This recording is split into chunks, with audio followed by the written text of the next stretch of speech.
అందరికీ నమస్కారం.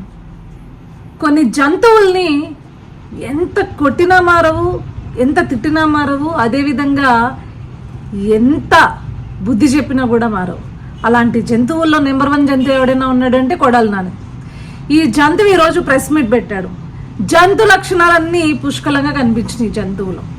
అధికార పక్ష పార్టీ నుంచి సూటిగా ఒకటే క్వశ్చన్ అడుగుతున్నారు.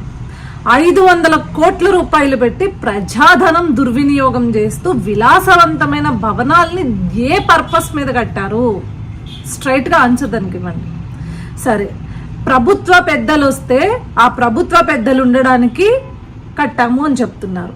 సరే, ప్రభుత్వ పెద్దల కోసమే కట్టారు అని అనుకుందాం. ఆ ప్రభుత్వ పెద్దల కోసము స్పా సెంటర్లు అంటే అవి ప్రభుత్వ కార్యాలయాలా, ఇంకా దేనికైనా వాడే కార్యాలయాలా?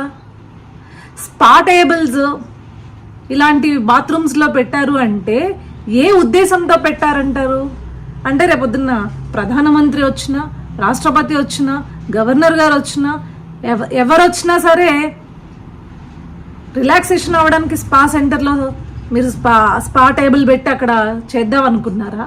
అసలు ఏంటి మీ ఉద్దేశం ఏంటి అని అడిగితే సమాధానం లేదు. కానీ ఇప్పటికీ సమాధానం చెప్పకుండా ఇంకా చిల్లరగా మాట్లాడుతున్నారు చూడండి. అది వైఎస్ఆర్సీపీ పార్టీ అంటే. అదేవిధంగా ఫర్నిచర్ గురించి ఏమయ్యా, అసలు నువ్వు ఫర్నిచర్ అనేది సచివాలయం సెటప్ వేసావు, నీ లీడర్స్ని పిలిపించుకున్నావు. దాన్ని పిలిపించుకున్న తర్వాత కానీ ప్రభుత్వానికి కానీ లేకపోతే ఆంధ్ర రాష్ట్ర ప్రజలకు కానీ నువ్వు ఇప్పటి వరకు కనీసం సచివాలయం ముఖం చూడలేదు, సచివాలయానికి వెళ్ళలేదు, మొత్తం నీ ఇంటి నుంచి పరిపాలించావని తెలియదు. సరే, సచివాలయం సెటప్ ఇంటి దగ్గర ఎందుకు వేసావు? అదేవిధంగా ఫర్నిచర్ ఏదైతే ప్రభుత్వానికి సంబంధించింది ఎందుకు వాడుకున్నావు నీ ఇంటి దగ్గర అని చెప్పేసి సూటిగా ప్రజలు కావచ్చు, ఇప్పుడున్న అధికార పార్టీ కావచ్చు అడుగుతుంది. దానికి ఏది సమాధానం లేదు. ఏం చెప్తాడండి? మనకి గుడికి, తిరుపతికి, ఉగాదికి ఎవరైనా అయితే స్వామివారి గుడికి పట్టు వస్త్రాలతో ఎవరైనా సరే వెళ్తారు భార్యాభర్తలు. అలాంటి గుడి ఇంటికి తీసుకొచ్చి సెట్టింగ్ వేసినాడు. సచివాలయం సెట్టింగ్ ఆఫ్టర్ ఆల్ వేయలేడా? వేస్తాడు. సో దాన్ని ఈరోజు సమర్థించుకోవాలని చెప్పి బయటకు వచ్చి ఇంకా బురద జల్లుతున్నారు చూడండి.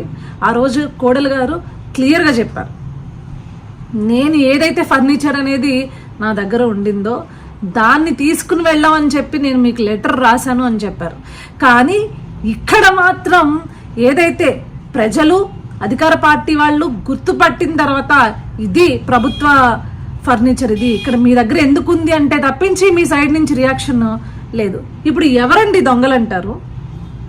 ఇలాంటి కొడాలి నాని అనే ఒక విష పురుగుని, చీడ పురుగుని ఇంకా ఓడిస్తే కూడా బుద్ధి రాదు, ఇంకేం చేస్తే బుద్ధి వస్తుంది? ఇలాంటి వాళ్ళని సమాజం నుంచి అత్యంత దూరంగా గెంటేస్తే తప్పించి బుద్ధి రాదు. ఏం మాట్లాడుతున్నావయ్యా? ఓడిపోయినా కూడా నువ్వు ఇంకా నీకు అధికారం ఉందని ఫీల్ అవుతున్నావా? ఏ మదంతో ఇంకా మాట్లాడుతున్నావో అర్థం కావట్లేదు. బేసిక్గా వైఎస్ఆర్సీపీ పార్టీలో ఉండే ప్రతి ఒక్కడు కూడా ఇలాంటి మృగాలే ఉంటారు, ఇలాంటి జంతువులే ఉంటారు అని చెప్పేసి మరొక్కసారి నిరూపించుకున్నారంటే